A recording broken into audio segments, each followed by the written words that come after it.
है आपका बहुत बहुत हमारे इस YouTube चैनल पर। जैसा कि आप सामने लिखा देख ही पा रहे होंगे कि आज हम शुरू करने वाले हैं प्रोबेबिलिटी प्रायिकता।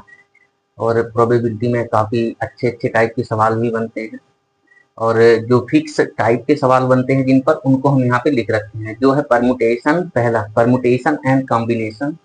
फिर सेकंड जो सीखना रहेगा हमको, वो प्रोबेबिलिटी का कॉन्सेप्ट सीखना रहेगा। इसकी थ्योरी क्या है, कैसे किस आधार पे काम करती है, क्या है ये, इनके बारे में सीखेंगे। फिर दूसरा जो फिक्स टाइप का क्वेश्चन बनता है वो है सिक्के, तो उनके बारे में सीखेंगे। फिर आपको चौथा दिख रहा होगा, डाइस लिखा है, डाइस। तो डाइस मतलब पासा, जो आप लूडो वगैरह खेलते हैं या और भी जो हाथ से फेंट के बहाया जाता है वो डाइस होता है, उनके बारे में। फिर आपका जो पांचवा फिक्स टाइप का क्वेश्चन बनता है वो कार्ड्स पे बनता है। उसके बाद नेक्स्ट जो है वो बॉल पे है। आपने क्वेश्चन देखा होगा कि लाल हरे नीले पीले बॉल हैं, उनमें से लाल आने की पॉसिबिलिटी कितनी है, प्रोबेबिलिटी कितनी है। इस टाइप के क्वेश्चंस के बारे में सीखे। अगला जो होगा उसका वो मिसलेनियस होगा, विविध टाइप के, उसमें कई कॉम्बिनेशन होंगे, सभी टाइप के मिला जुला के सवाल होंगे मिसलेनियस में। तो उनको सीखना है, एक एक करके हम सभी चीजों को बहुत बेहतरीन तरीके से सीखेंगे, बहुत बढ़िया से सीखेंगे। बस आप पेशेंस रख के हर एक चीज को समझिएगा। तो जो प्रायिकता है प्रोबेबिलिटी, उसमें जो सबसे पहली बात आपको देखने में आ रहा होगा, लिखा है परमुटेशन एंड कॉम्बिनेशन। जो परमुटेशन एंड कॉम्बिनेशन होता है, परमुटेशन एंड कॉम्बिनेशन, इसका मतलब जो कॉम्बिनेशन है वो संचय, और जो परमुटेशन है वो कर्मचय है। मतलब संचय का मतलब आप समझ रहे होंगे, किसी भी चीज को संचित करना, एकत्रित करना, इकट्ठा करना, संग्रहित करना। और जो क्रमचय है उसका मतलब हो गया कि जो संचय है उसी को जब एक क्रम में संचित किया जाता है, एक क्रम में एकत्रित किया जाता है, तो वो परमुटेशन हो जाता है, क्रमचय कहलाता है। और जो कॉम्बिनेशन है उसका मतलब केवल और केवल समेट लिया जाए, इकट्ठा कर लिया जाए। नहीं समझ में आया तो थोड़ा देहाती लैंग्वेज में सीखा जाए, तो जैसे बहुत से लोग नाच वगैरह डांस वगैरह भी देखने जाते हैं, तो वहां पे कुछ महान लोग होते हैं जो पैसों की बारिश करते हैं। तो पैसों की बारिश जो डांसर होता है, चाहे वो लेडी डांसर हो और चाहे चाहे मेल हो चाहे फीमेल हो, कहने का मतलब डांसर कोई भी रहता है। तो पैसा जब वहां पे प्रवाहित किया जाता है, मुद्राएं जब लुटाई जाती हैं, तो उनको सब मिला जुला के सिमेट लेता है वो पहले। और फिर बाद में जब टाइम मिलता है कभी, तो उनको क्रम्स लगाता है, पहले 10-10 के नोटें लगाएगा, फिर 20-20 की, फिर 50 की, फिर 100 की, 200 की, इस तरह से वो क्रम में लगा देगा। तो संचय के बाद जो घटना हुई वो क्रमचय कहलाई। यानी अगर देखा जाए तो पहले कौन सी घटना होती है, तो पहले घटना होती है संचय की, क्रमचय की। उसके बाद बारी आती है परमुटेशन यानी कॉम्बिनेशन, ओ सॉरी, हाँ परमुटेशन, कॉम्बिनेशन और परमुटेशन, यानी पहले कॉम्बिनेशन होगा फिर उसके बाद परमुटेशन होगा, यानी संचय और क्रमचय। तो क्रमचय की बारी बाद में आती है, लेकिन पहले सीखेंगे कि क्रमचय क्या है, फिर संचय के बारे में सीखेंगे। दूसरी बात, जो परमुटेशन है उसको डिनोट किया जाता है पी से, और जो कॉम्बिनेशन है उसको डिनोट किया जाता है सी से। ये बात याद रखिए, कभी अगर लिखें तो P for permutation, C for combination. इन सभी बातों को याद रखना कि हाँ परमुटेशन क्या है, कॉम्बिनेशन क्या है। तो जो परमुटेशन है, क्रमचय, क्रमचय में पहले कुछ बातें जो है वो गुणन की प्रक्रिया की विधि से निकाली जा सकती हैं। फिर योग की क्या प्रक्रिया है, गुणन की क्या है, ये एक एक करके सभी को हम सीखते चलेंगे। तो पहले गुणन की प्रक्रियाएं सीख लें हम कि क्या है वो, कैसे किस आधार पे काम करती हैं। जैसे हमने कहा गुणन, तो गुणन का मतलब हुआ जैसे कोई इवेंट हो मान लो, और अलग अलग टाइमों पे वो घटित हो रही हो, और दूसरा कोई इवेंट हो वो भी अलग अलग टाइप के घटित हो रहे हो। तो इन सभी को, या इन सभी का जो क्रमचय बनेगा, परमुटेशन बनेगा, वो अधिकतम कितनी बार घटनाएं घटित हो सकती है, ये होगा। तो हम कहेंगे, ये भाषा आपके समझ में बिल्कुल हो सकता है नहीं आई हो, क्योंकि मुझे भी समझ में नहीं आया था जब हम पढ़े थे। तो इसको भी मैं समझाने की कोशिश करूंगा। आइए जरा देखें कैसे समझा जाए। बहुत आसानी से एग्जाम्पल के जरिए से सीखा जा सकता है। जैसे हमने कहा कि मान लो कोई लेडी पकड़ के लाए, लेडी मैचिंग करवाएंगे, अभी देखना। हमने कहा ये एक लेडी है मान लो, चलो एक छोटी सी बच्ची ले लिया जाए भाई। एक बच्ची को ले आए हैं, एक छोटी सी बच्ची जो एकदम डॉल की तरह होगी, उसको साड़ियाँ वगैरह और चूड़ी वगैरह पसंद होगी। अब ये मान लो 3 तरह के इसके पास साड़ियाँ हैं, वो साड़ियाँ हैं ए, बी और सी। ये 3 तरह की इसके पास साड़ियाँ हैं। मतलब इस बच्ची के पास अगर साड़ियों की संख्या देखें तो वो 3 है। आई बात समझ में। अगली बात जो है वो हम ये कहेंगे, इसके पास 3 साड़ियां हैं और 2 कलर की चूड़ियां हैं। एक चूड़ी मान लो, चूड़ी इसके पास है वो रेड है, यानी लाल है, रेड। और एक है पिंक, एक रेड है और एक है पिंक, पिंक कलर। इनके पसंद का ही लिखा गया है क्योंकि इन लोगों को यही सब पसंद होता है, तो हमने इन्हीं कलर को लिखा ताकि बढ़िया से पहनाया जा सकते और इनको मतलब मैचिंग करने में ज्यादा दिक्कत ना हो, अनकंफर्टेबल ना फील हो। तो हमने कहा इन चूड़ियों का इन साड़ियों के साथ अधिकतम कितने पेयर बनाए जा सकते हैं, कितने सेट तैयार किए जा सकते हैं। तो आप कॉमन सेंस लगाएंगे तो आप कहेंगे कि जो साड़ी ए है, जो साड़ी ए है, इस ए के साथ आप एक बार रेड चूड़ी सेट कर देंगे, समझे कि नहीं समझे, रेड वाला। फिर इसी साड़ी के साथ एक बार आप कहेंगे हम पिंक वाला भी अगले दिन अगले पार्टी में पहन के और सजा के चले जाएंगे। यानी यहाँ पे दो तरीके से होंगे, कितने तरीके से हो गए, दो तरीके से, आई बात समझ में। फिर इसी तरह कुछ घटना होने वाली है बी के साथ। भाई बी पे जब पहुंचेंगे बी कलर की साड़ी निकालेंगे तो इस पे भी आप कहेंगे हम एक बार रेड वाला चूड़ी सेट करेंगे और किसी के बर्थडे वगैरह में शामिल होंगे, ये कहेगी। और फिर उस पे पिंक, अगला पिंक, यानी इस पे भी अगर देखा जाए तो दो तरीके से इस पे भी सेट हो रहे हैं। वही चूड़ियां हैं, साड़ी दूसरी है, ये बी वाली है, ये ए वाली थी। ए वाले पे भी दो तरीके से, बी वाले पे भी और सी वाले पर भी दो तरीके से निकल के आएंगी चूड़ियां। वो कैसे भैया, तो आप कहेंगे इस पे भी तो वही है जो रेड और पिंक है, इनमें भी अगर कहा जाए तो एक बार रेड सेट बैठेगा और एक बार सेट किसका बैठेगा, पिंक का। ये दो तीन तरीके से, सॉरी तीन तरीके दो तरीके से, ये जो दो दो तरीके से बैठे हैं तीन साड़ियों पे बैठे हैं, दो दो तरीके से बैठे हैं तीन साड़ियों पे बैठे हैं।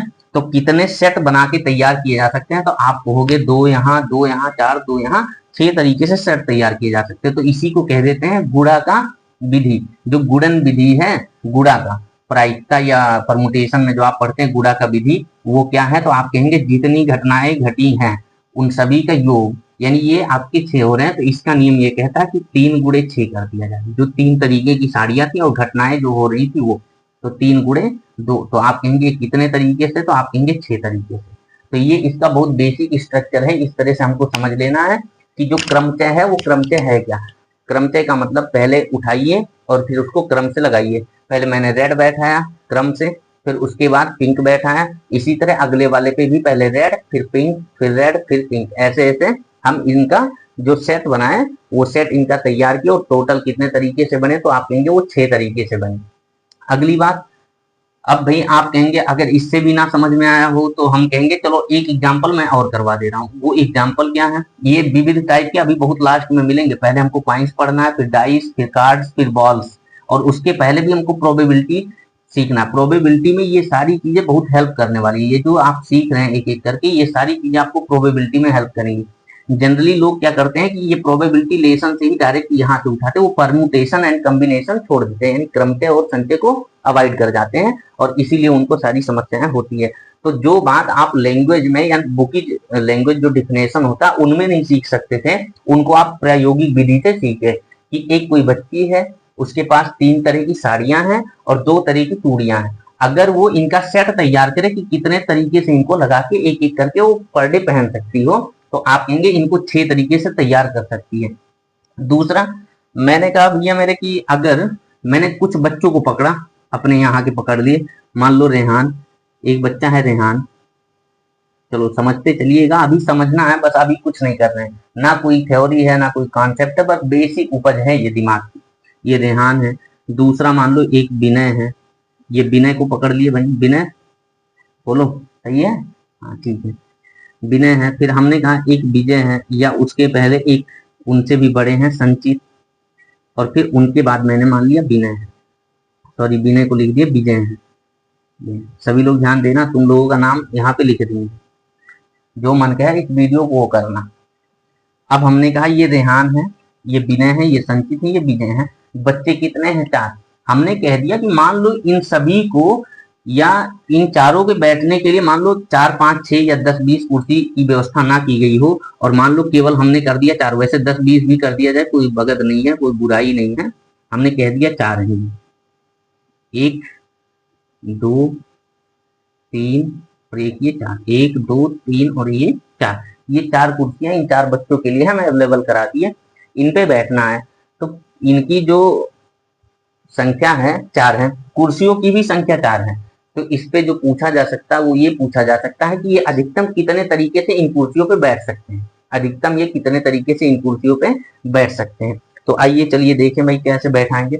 हमने कहा पहले मैंने रेहान को पकड़ा और रेहान को यहाँ पे बैठा दिया, तो ये भी तो हो सकता है कि बिना यहाँ पे बैठे, हो सकता है भाई रेहान ना बैठे तो आप विनय को बैठाएंगे, यह भी ना बैठे तो आप इसको बैठाएंगे, यह भी ना बैठे तो आप किसको, विजय को बैठाएंगे। यानी कितने तरीके से बैठा सकते हैं, 4 तरीके से। भाई चारों में से कोई भी बैठ सकता है, किसी के नाम तो है नहीं, ना ही वसीयत हुआ है, ना ही बैनामा हुआ है, ना ही जबरन कब्जा किया गया, सीट किसी की नहीं है, बस केवल और केवल वोट का कमाल है, याद रखना। तो ये हमने कहा ये रेहान है, ये रेहान को मान लो यहाँ पे बैठा दिए। अब एक फिक्स हो गया और ये रेहान फिक्स हो गया कि रेहान यहाँ पे बैठ गए। बैठा कोई भी यहाँ पे मतलब बैठ सकता है, लेकिन मैंने रेहान को बैठा दिया, तो कोई भी बैठ सकता था। तो बताइए जरा कितने तरीके से बैठ सकते थे, 4 तरीके से कोई भी बैठ सकता था। यहाँ पे रेहान बैठे, चाहे संचित, चाहे विनय, चाहे विजय, कोई भी बैठे, 4 तरीके से बैठ सकते हैं। अब हमने एक को क्या किया, तंग होके रेहान को बैठा दिया और कहा कि अब एक सीट का खेला खत्म, एक सीट खत्म और एक बच्चे का यहाँ पे नाम हटा दिए कि हाँ ये बैठ चुके हैं, अब इनको नहीं बैठाया जाएगा या दूसरे पे इनको नहीं बैठना। क्यों भैया, क्योंकि एक पे जब बैठ ही गए तो क्या इस पे पैर रख लेंगे दूसरे पे कि नहीं ये हमारे नाम कब्जा है, हम नहीं बैठने देंगे, कोई हमारा मित्र आएगा, ऐसा कुछ नहीं होने वाला। यहाँ पे जिस पे बैठे हैं आप उसी पे बैठेंगे, दूसरा कोई आपका नहीं होगा।